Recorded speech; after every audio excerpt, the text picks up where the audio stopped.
Une génération qui ignore l'histoire n'a pas de passé ni de futur, disait l'écrivain américain Robert Heinlein. Mesdames, Messieurs, bonjour, bienvenue dans le magazine Grand Angle. Nous continuons de revisiter notre passé, toujours avec notre invité, M. Jérôme Hollandais, historien. En effet, grâce à ce riche passé, le peuple congolais est aujourd'hui porteur d'un héritage de valeurs qui lui permet de rester connecté au monde, aux autres sociétés, à l'universel. C'est donc un privilège pour le Congo, une nation qui se conçoit cinquantenaire, qui a domestiqué les péripéties de sa construction souvent chaotique et violente, pour en faire un flot puissant qui continue de la porter. Mais qu'est-ce qu'une nation ? Selon la conception de l'historien philosophe français Ernest Renan, une nation est une âme, un principe spirituel, deux choses qui, à vrai dire, n'en font qu'une, constituent cette âme. Ce principe spirituel, l'une est dans le passé, l'autre est dans le présent. L'une est la possession en commun d'un riche legs de souvenirs, l'autre est le consentement actuel, le désir de vivre ensemble, la volonté de continuer de faire valoir l'héritage qu'on a reçu indivis. Vaste sujet, une fois encore, mesdames, messieurs, bonjour.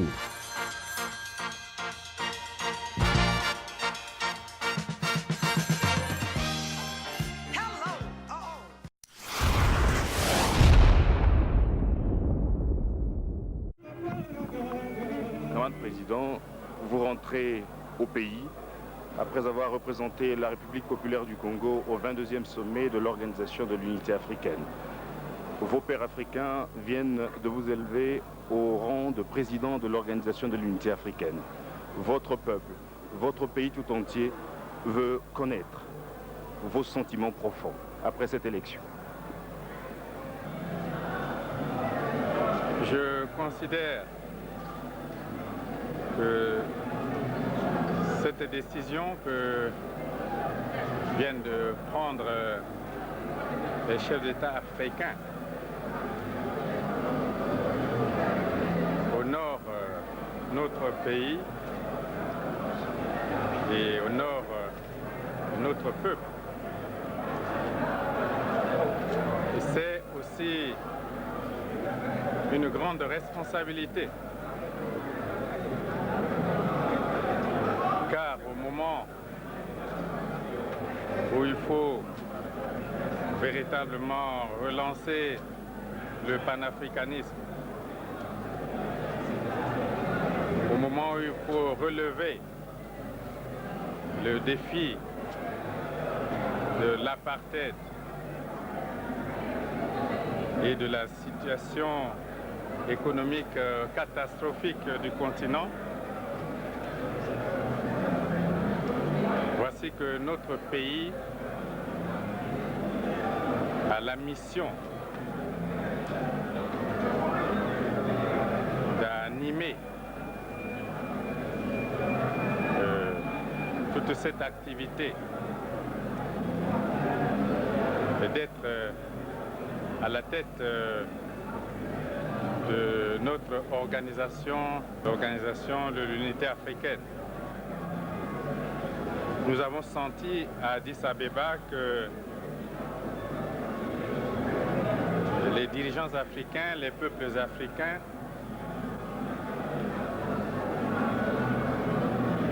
se sont véritablement mis debout, se sont dressés contre l'apartheid et ont pris à ce sujet des décisions hardies. Nous avons aussi vu que depuis le 21e sommet jusqu'au 22e, les dirigeants africains, avec leur peuple, ont la ferme volonté d'appliquer le programme de redressement économique de l'Afrique.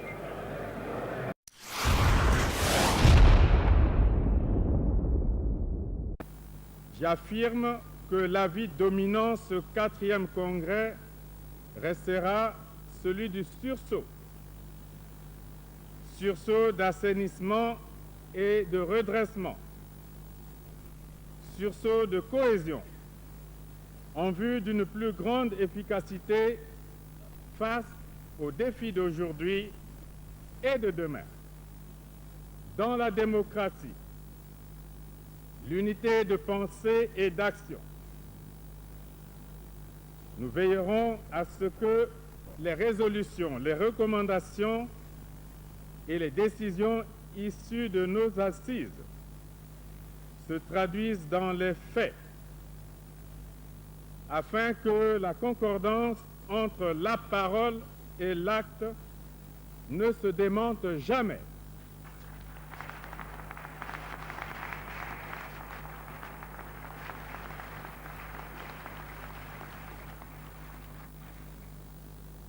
Certes, le Congrès, tant s'en faut, n'a pas proposé de solution miracle aux problèmes nationaux. Il a, et c'est cela qui était attendu de lui, tracé les grandes orientations pour des démarches sans ambiguïté. Il nous reste à agir avec notre engagement, notre conviction étayée par un sens des responsabilités toujours en éveil. Comme j'ai eu l'occasion de le dire, notre génération est historiquement une génération pionnière. C'est au demeurant le lot de tous nos contemporains du tiers-monde. Il nous est dévolu d'ouvrir la voie, de poser les jalons, afin d'alléger les tâches aux futurs bâtisseurs.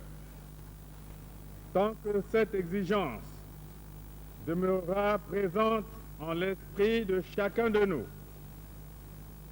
tant qu'elle imprégnera nos actes et alimentera nos pensées, nous resterons soudés à notre peuple. Nous partagerons ses préoccupations, ses aspirations et ses espoirs. Ainsi seulement, nous serons fidèles à la Révolution. Certes, le chemin est encore long et les tâches sont immenses. Certes, tout ne sera pas fait en même temps.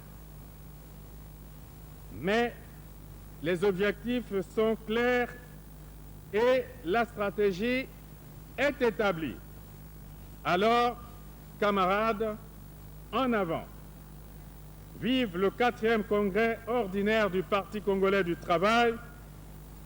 Vive la solidarité et l'amitié entre les peuples. Gloire immortelle au camarade Marien Ngouabi.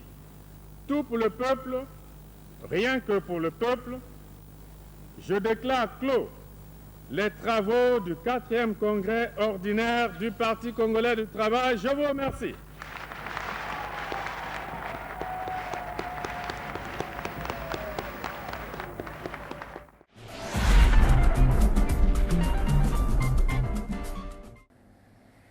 Ici, l'image forte, c'est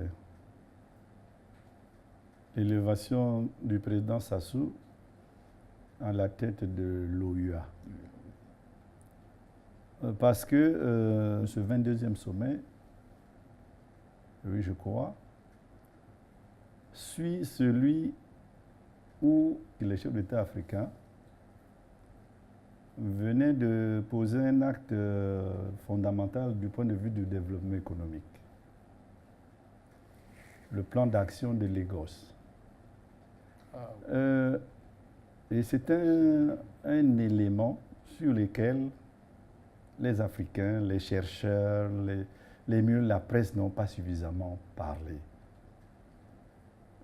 On entend souvent de façon laconique, oh oui, ils se réunissent à Addis Abeba parce que c'est un syndicat de chefs d'État. Mais le plan d'action de Lagos a défini les grandes lignes du développement de l'Afrique qui existent et qu'on j'imagine les thèses et les doctorats dans nos universités devaient être la popularisation ce plan d'action de Lagos nous a tracé toutes les routes que nous devons faire en Afrique. Donc le NEPAD n'a fait que... Le NEPAD, on est venu justifier pour chercher le côté financier. Mais le plan d'action de Lagos, c'est ça. Tout est là. On est allé juste à créer ce qu'on appelait l'ARTA, qui devait suivre l'un des projets phares, qui est la route Lagos-Mombasa. Relier Lagos au Nigeria à Mombasa au Kenya. C'est-à-dire traverser l'Afrique de l'est à l'ouest. Ça existe, on a créé. Des études physiques ont été menées avec des tomes. Il y a eu 4 tomes. Chaque section étudiée. Un bureau fut constitué, d'ailleurs dirigé par un Congolais, paix à son âme, Ernest Monka. Le siège était à Bangui. Et je parle des infrastructures, je n'évoque pas les autres aspects. Les infrastructures, toutes les routes sont tracées, elles existent. Moi, je ne comprends pas pourquoi dans nos recherches en Afrique, on va chercher des choses qui n'ont rien à voir comment relier les Ténésiens alors qu'on ne sait pas comment relier Djibouti au Kenya. Ces études existent. N'est-ce pas?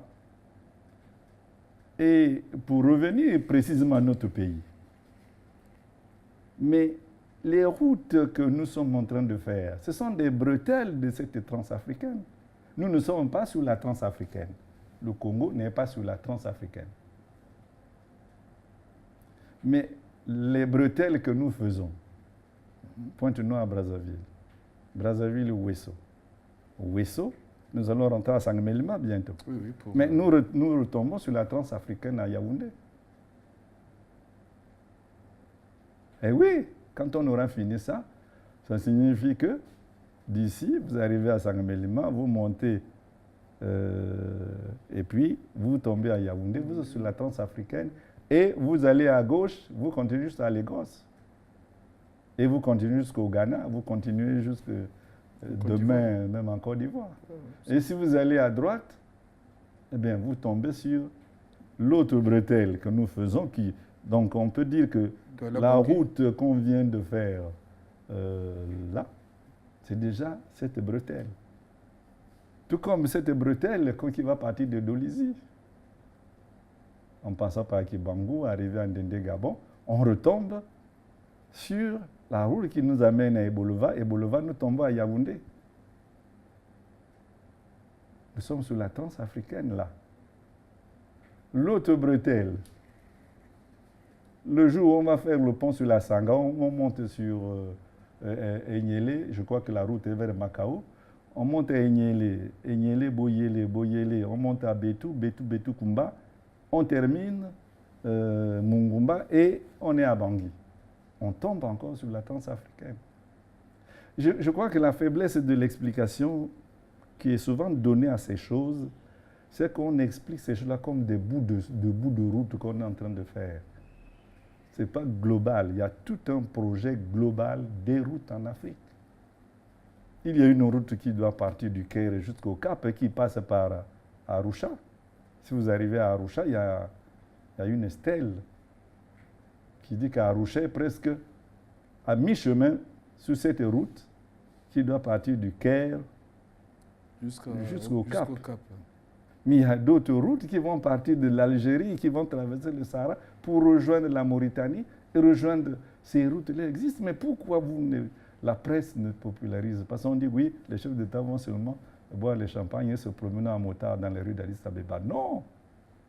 Non. Donc, lorsque le président Sassou arrive à la tête de l'OUA, eh bien, c'était un peu, dans cette période, il faut lancer cette dynamique. Bon, elle s'essouffle parce qu'on n'a pas les moyens. C'est pourquoi on a redimensionné ça plus ou moins en zone. Et là, vous évoquez le NEPAD. On se dit, dans le cadre de l'Afrique centrale, qu'est-ce qu'il faut? Et il y a un plan cohérent des routes dans le cadre de la CAC. C'est dans le cadre de la CAC que nous avons l'obligation de faire ce pont entre les deux Congos. On imagine seulement, vous irez passer des week-ends à Kinshasa, puis les gens disent, c'est pas comme ça. C'est intégré à un programme qui est suivi à l'Union africaine. Par des cadres. D'ailleurs, l'un des cadres qui a dirigé ce département, c'est Casimir Zoba, un Congolais,